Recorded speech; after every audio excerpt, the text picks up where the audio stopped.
So the last one there, Antonio, it's easy, right? Just go ahead and book that in and say, hey, I'm just gonna pencil you in tentatively. I'm gonna check in with you the day before, and this way I don't book anything in your spot here. Yeah, just go ahead and book it. Don't follow up. He's never gonna pick up again. All right. So I think in the beginning there you were affirming some stuff that you don't want to affirm. So you and then you affirm such as this, so you think the market is bad. So you think so he's your friend. So you're affirming stuff that you don't really want to affirm, that you as the agent don't want to affirm. So I just kind of noticed that. But Roji, on the receiving end, what are your thoughts? Yeah, I think same. I felt some words that was a little bit strong, like yeah, you think, or like I don't know, you kind of like I felt like a little diss to my friend who couldn't sell. I think it's just the Yeah. wording. I mean, I know where you're going with it. I think it's just some of the wording that could have been helpful. And I know I was a pretty tough seller on this one. And I would have threw in the prequel at the end if you booked the appointment. Just go through the, hey, when I come, I want to be fully prepared. Can I just ask a quick question? Go through the prequel. Okay. Yeah. Absolutely. Yeah. Absolutely. Yeah. No, the only thing I'll piggyback on what you guys said, whenever you repeat and approve, it's actually the repeat and approval process is a way to build trust. It's a way to align with the seller, but it's also a way to redirect whatever the seller is saying in the direction that you want it to go. So meaning like with repeating and approval, you can actually guide the conversation in a direction where you want it to go. So for example, like if somebody says, hey, look, I'm not looking to sell right now, you can repeat and approve and say, got it.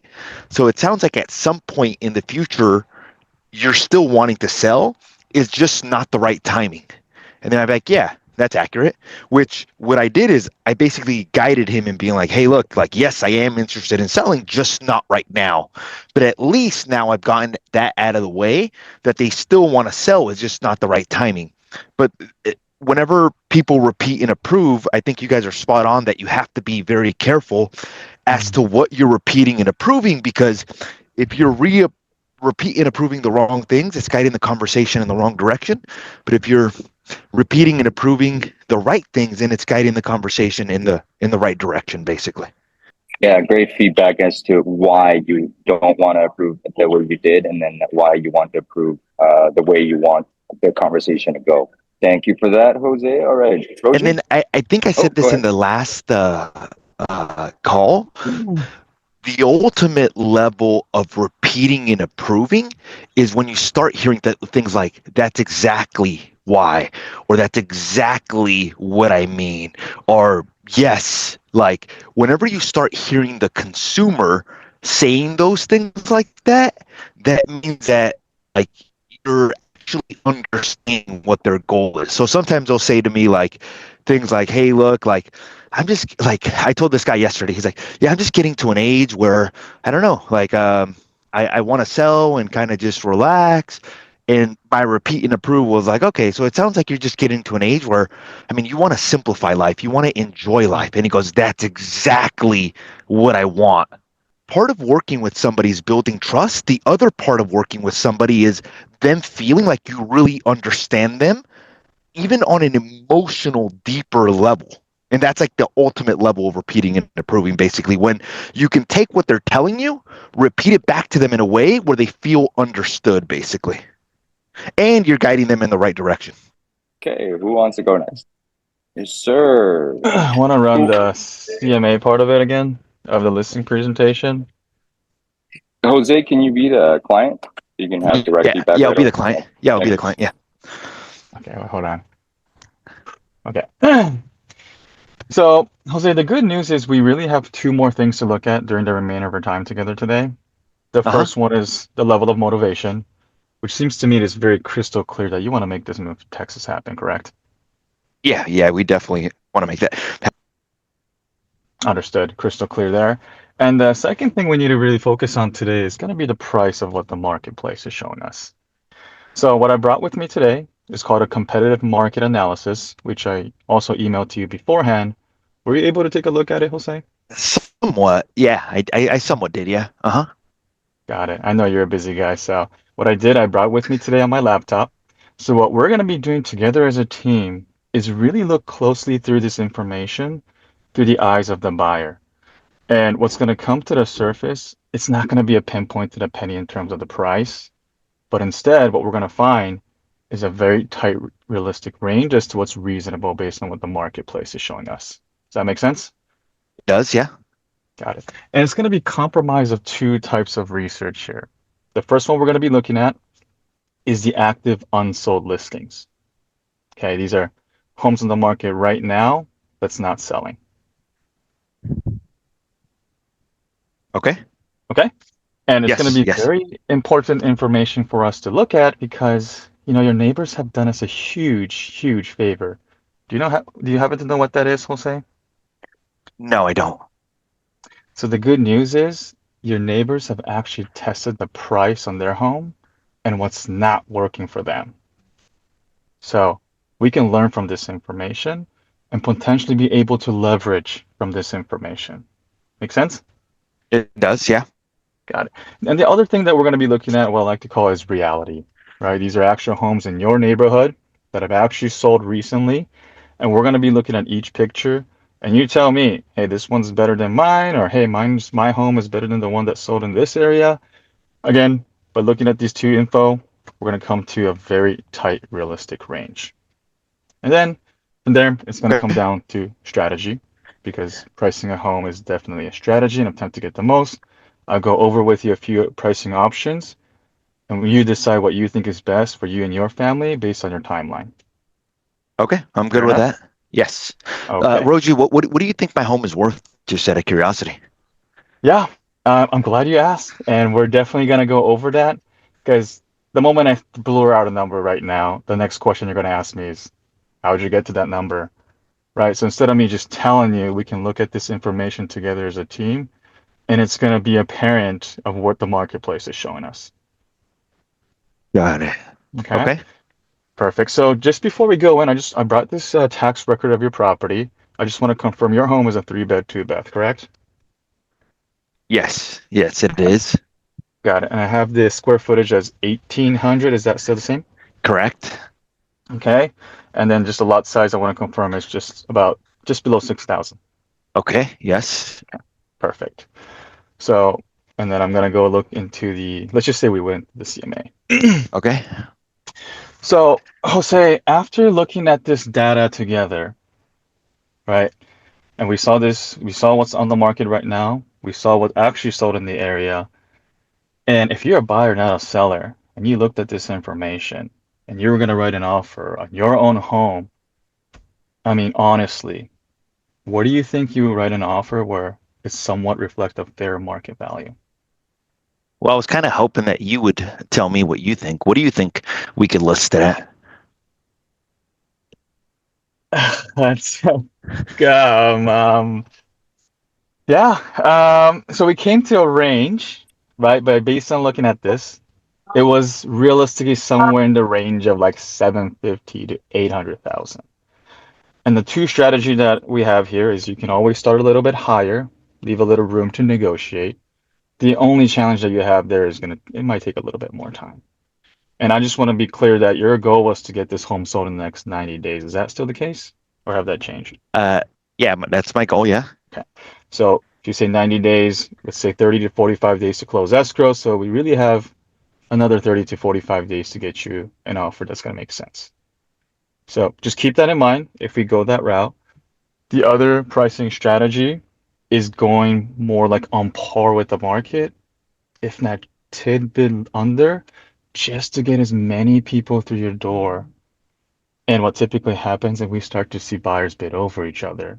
And sometimes we end up seeing an offer that's higher than what we initially asked for. So, Got it. I mean, let me ask you this. If you had more than 2, 3 offers on your home, I mean, who typically has more control, the seller or the buyer? I don't know. You tell me. Well, typically the seller does, right? Because now you get to choose which buyer you want to move forward with. So that's the Okay. approach. On the second approach is we're trying to get that buzz, have multiple people look at your home, bid on your home, and you choose which buyer you want to move forward with. So those two are the option at your disposal. Based on that information, I mean, what do you think would make sense for you and your family in this scenario? Well, obviously, I want to net as much as possible, so I want to go on the higher end of the range. You said what to what the value is at? We're looking based on what's sold in the area. We're looking somewhere between like 750 to 800,000 is the reasonable range. Okay, so I'd probably be thinking high on the higher end, probably closer to like the 800, maybe a little bit higher than that, maybe like 829 or something like that. What do you think about that? So okay, so you're looking through the first approach of like starting a little high, leave a little bit of room to negotiate Yeah, that yeah, route of of course. pricing strategy. Okay. Let me ask you this. Let's look at this information one more time. We've seen one of your neighbors where they listed at 850, right? They ended up selling at, 775 after 70 days in the market. I mean, if you're a buyer and you looked at that information, I mean, would you realistically write an offer more than 775? Um, I don't know, but here's the thing. Like, here's my honest concern. My Mm-hmm. honest concern is that if I start off at um 750 or 775, I Mm-hmm. mean, people are always going to come in lower than that. So I'd rather leave a little bit of room to like negotiate, you know? Mm-hmm. Mm-hmm. Yeah, I understand where you're coming from, and I appreciate your authenticity, we'll say. Now, looking at this information through the Keep eyes of going. the buyer, Uh-huh. right? Because a smart buyer with a smart agent will look at the same information, right? They'll look at what's active on the market, they'll look at what's sold in the area to determine how much they want to offer in your own home, right? So, knowing that the range is somewhere between 750 to 800,000, you come in, let's just say in the middle, like 775. I mean, would you think they would write an offer below that, or does that more look like a deal where they would probably go at asking or maybe even above? Well, I don't know, but I mean, like, isn't that always the case? Like, if I come in at 775, won't people always come in lower than that? Well, it, it, mm, it it's a good question, and I know that's a good Come on, concern. baby. I'll say. I don't think, you get it done, brother. I don't think it gets done. No, I know. Good job, bro. Fuck. How would you go with that? I mean, if they keep pushing back. I'll let Aaron get, or let me give a little bit of feedback, and then I'll let Aaron Okay. jump in. So, at the very beginning when I said, "Well, I want to hear what you think," and then you basically, it's the same thing that I said last week. Like, hey, look, Mm-hmm. like I want to hear what you say, and then you kind of jumped into like the range, which is you're like, hey, look, the marketplace seems to be showing us somewhere between the 750 and $800,000 range. Mm-hmm. That's one of the approaches that you can take. And Okay. usually that approach, if you take that in the pre-qual, you've got somewhat of an idea that that's the range that they're okay with being in. And it's a very direct approach. The other approach that you can take is obviously, well, look, that's a great question. Here's the way I like to think about it. So instead of thinking about this from a seller's perspective, I like to think about this from a buyer's perspective. So right now we have our seller's cap on, and obviously our goal as a seller is to maximize the dollar value of our property. And as your agent, just so you know, that's my same goal, to help you maximize a dollar. So for a second, let's pretend that you're buying this property instead of selling this property, right? Mm-hmm. And you walk in here and he's like, man, I love this house. I love the crown molding. I love the way that they've done the kitchen. I love this. And you tell your agent, which is me, like, hey, I want to write an offer on the property. What should I write the offer at? As your agent, I come back and I say, hey, look, there's a model match that was listed at 800. Then they dropped it to 875, or they dropped it to 775. Then they dropped it to 750. Same street, same corner lot, same this. Then I show you another property that's currently listed at maybe 819 and it's sitting on the market and they're talking about dropping the price. So honestly, if you were going to write an offer on the property, what do you think that you would offer that would be somewhat reflective of fair market value? That's a different approach of handling that, Mm. you know? But Yeah. So you have those two different approaches, but here's the key takeaway in that. So you said the range seems to be 750 to 800. Let's assume you go with that approach. You went right into strategies instead of following up with a question. So if I tell you, hey, look, the market seems to be indicating that right around 750 to 800 seems to be the range. Where would you like to start off in that range? Because they might say, hey, look, yeah, I was thinking 750, right? And there's no need to go into all these different strategies because they're already in line. So, and if you listen back to this, you're like, the range seems to be 750 to 800.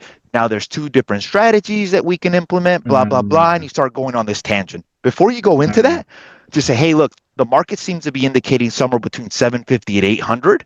Where would you like to start off on that range? Because now you know if you even got to go into the strategies. What if they say, well, look, dude, I was thinking 700 or 725. There's no need to go into all that, you know, just by asking a simple question.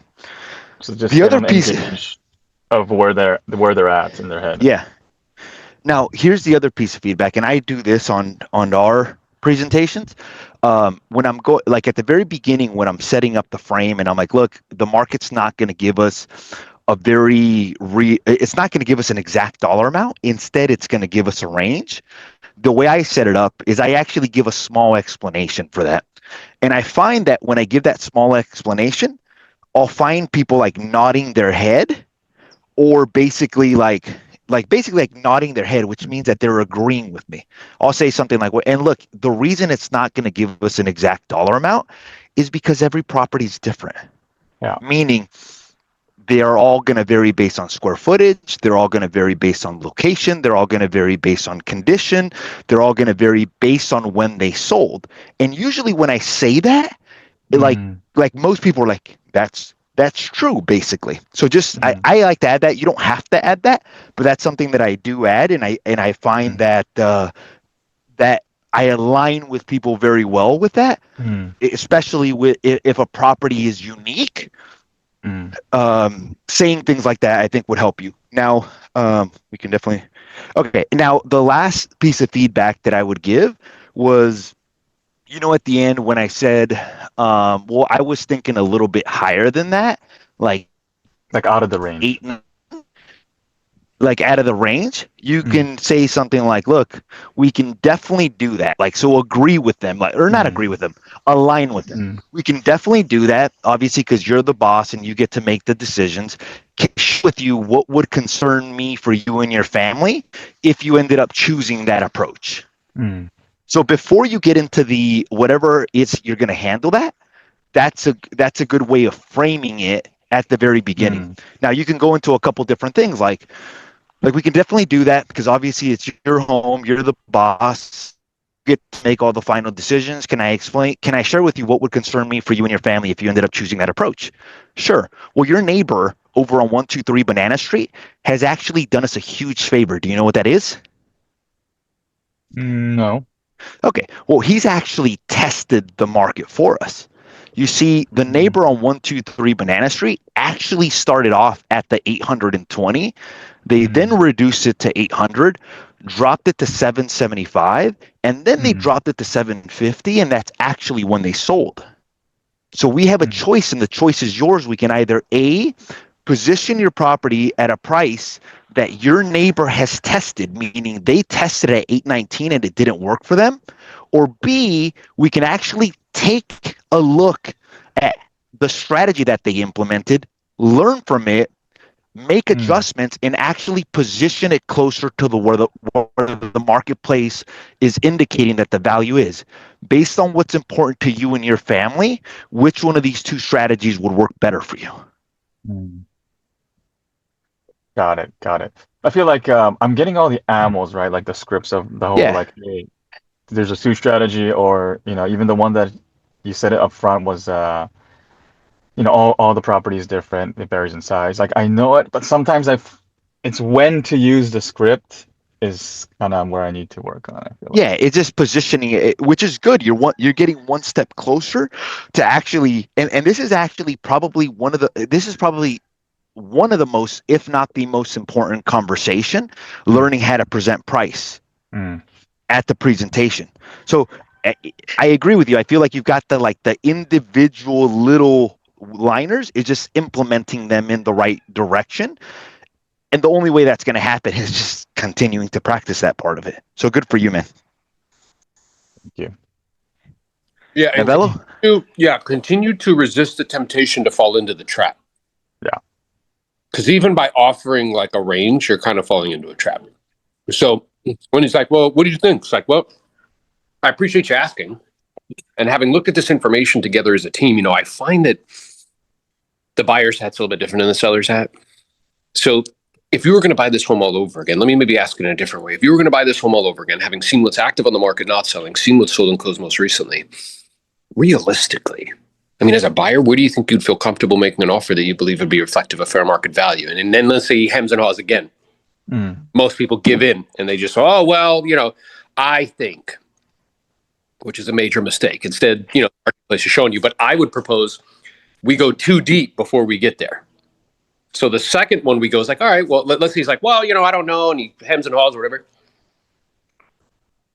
So it's like, all right, well, I mean, I have to imagine having looked at this data together as a team. And let's say, we were shopping and you're like, hey, I want to make sure I'm getting a good value. And I show you this market analysis and we see that the last closed sale was at 750. I mean, honestly, as a buyer, I have to imagine like you might offer a little bit more than 750. Do you think it would be meaningfully more than 750? You see how I'm getting them to. So it's resisting that temptation that they're bait you into, tell me what the price is, right? Versus helping them to self-discover. You know what I'm saying? Yeah. And then the other thing is like, well, and then let's say once we get to that point, they're still like, well, like I want you to tell me. It's like, okay, cool. Well, I just need you to know, Roji, my intention right now is just to really equip you with all the information that you need so you can make the decision you feel is best. It's really not to negotiate with you. Like I want you to net as much as you possibly can. We're on the same team. The more we help you sell it for, the more we get compensated to help you. Do I have permission to be candid and straightforward? You're not going to get angry and throw me out of the house? And they'll be like, ha, ha, ha, you're breaking tension. Sometimes they'll be like, maybe I'll throw you in the pool. You're like, okay. I wore my swimming trunks. You know what I'm saying? Like, you're breaking tension, and now you're using humor intentionally and purposely to break tension. They're like, yeah, well, having looked at, now here's the thing you got to resist too, because you know what most of you guys will do? I think. Study this homework. I believe. I know I can get you. If you ever do that, imagine me standing next to you and going like this, punching you right in the face. Don't do that. Okay? With your infinite wisdom, we got a 75 on a test, had $1,000, and we weren't a felon. Like, I know most of you guys, your economic situation, none of you should be giving people economic advice. Okay? At all. Period. End of story.